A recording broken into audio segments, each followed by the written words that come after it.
कि जब supreme court ये कह रहा है कि मेरे पास ऐसा कोई सबूत नहीं है कि मंदिर तोड़ के मस्जिद बनी हो, और ये भी कह रहा है कि 1949 में मूर्तियाँ गलत रखी गई,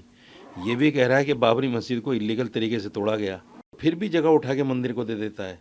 ये तो बड़ा अजीब सा आश्चर्यजनक फैसला था। मुसलमानों ने इस वजह से कबूल किया कि ठीक है, चलो 400-500 साल पुराना एक मामला ख़त्म हुआ, ये मुसलमान हैं तो इनकी बात को उखाड़ा जा रहा है और कहा जा रहा है कि ये तो सुप्रीम कोर्ट को मानते ही नहीं है। मुसलमान के मुंह से ये बात निकली है तो इस पर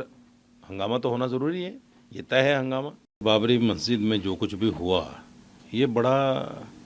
देश का दुर्भाग्य कहिए कि जब सुप्रीम कोर्ट ये कह रहा है कि मेरे पास ऐसा कोई सबूत नहीं है कि मंदिर तोड़ के मस्जिद बनी हो,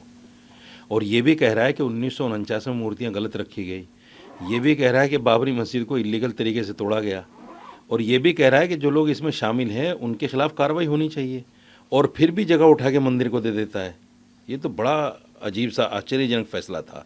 लेकिन मुसलमानों ने इस वजह से कबूल किया कि ठीक है, चलो 400-500 साल पुराना एक मामला ख़त्म हुआ, जान छूटी, ये देश में जो नफ़रत फैल रही थी ये कम से कम होगी। लेकिन पता चला कि वो तो और ज़्यादा हो गई, नए रास्ते निकल गए।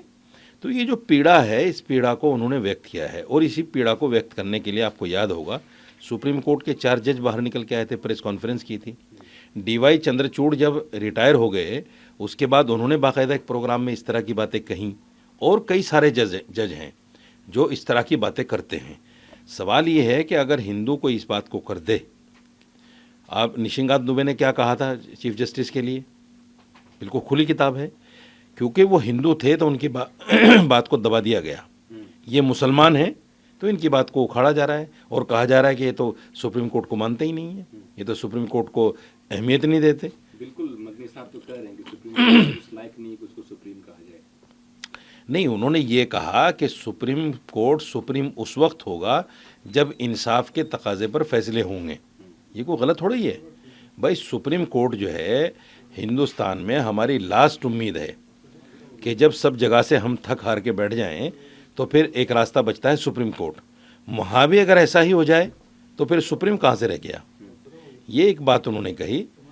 तो उसमें मैं समझता हूँ कि कोई ऐसी बात नहीं है जिस पर वावेला मचे, बस वही है कि मुसलमान के मुंह से ये बात निकली है तो इस पर हंगामा तो होना ज़रूरी है, ये तय है हंगामा, और हो रहा है। उन्होंने कहा कि आजकल जिहाद शब्द को गाली बना दिया गया है, इसको आप कैसे देख रहे हैं? वो थूक जिहाद, लव जिहाद एक गाली की तरह टर्म यूज होता है। देखिए, उन्होंने एक बात कही कि जब जब जुल्म होगा, जब जब जिहाद होगा, इस बात को तो मैं जस्टिफाई नहीं करता हूँ। इस बात को तो मैं इसलिए कहता हूँ कि देखिए, ये बात सही है बिल्कुल कि कुरान ये कहता है कि जिहाद जुल्म के ख़िलाफ़ होने को, खड़ा होने को कहते हैं,